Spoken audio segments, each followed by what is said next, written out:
আমরা মাহে রমজান মুবারকে এশার নামাজের পর তারাবি নামাজ পড়ে থাকি। এশার নামাজের পর কি করি?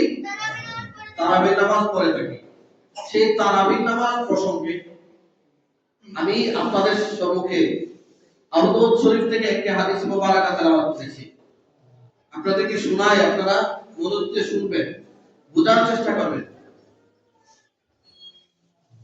ওয়ালিল হাসান أن عمر بن الخطاب رضي الله تعالى عنه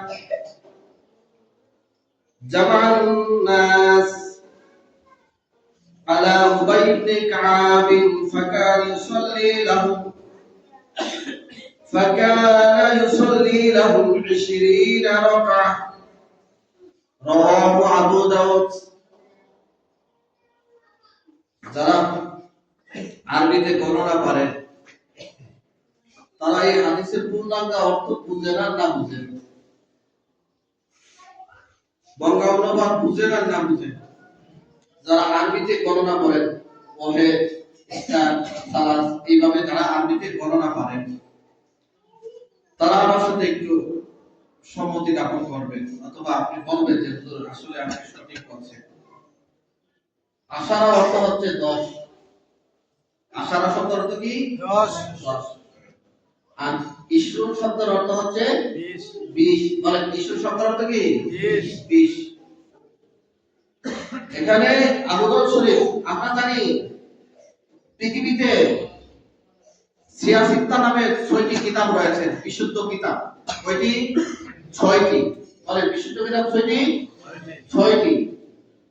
বুখারী, মুসলিম, তিরমিজি, নাসাই, ইবনে মাজাহ, আবু দাউদ, এইরকম ভাবে কয়টা কিতাব? 6টি কিতাব, বিশুদ্ধ কিতাব।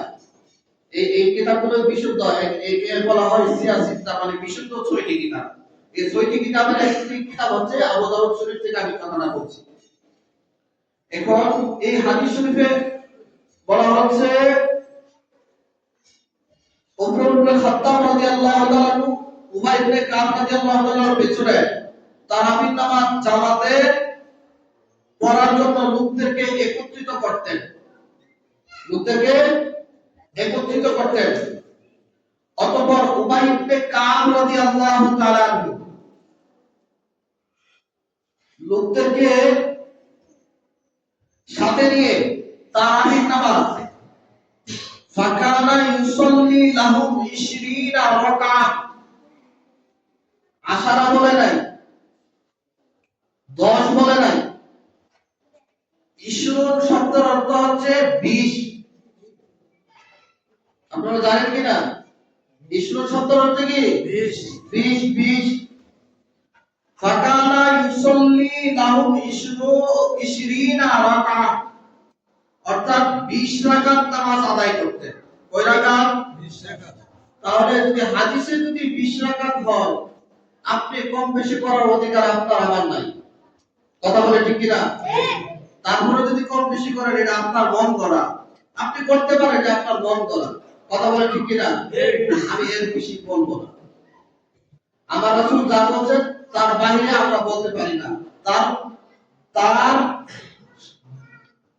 এর থেকে বেশিও বলতে পারি না, এর থেকে বেশি কমও বলতে পারি না।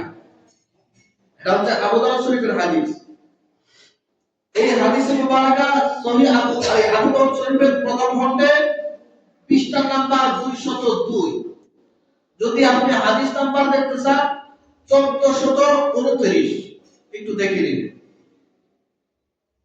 তারপরে যারা আমরা এই হাদিসের বিরুদ্ধে যারা কথা বলবো, আমরা কোরআন হাদিসের আমাদের জন্য দলিল। কথা বলে ঠিক কি না? ঠিক।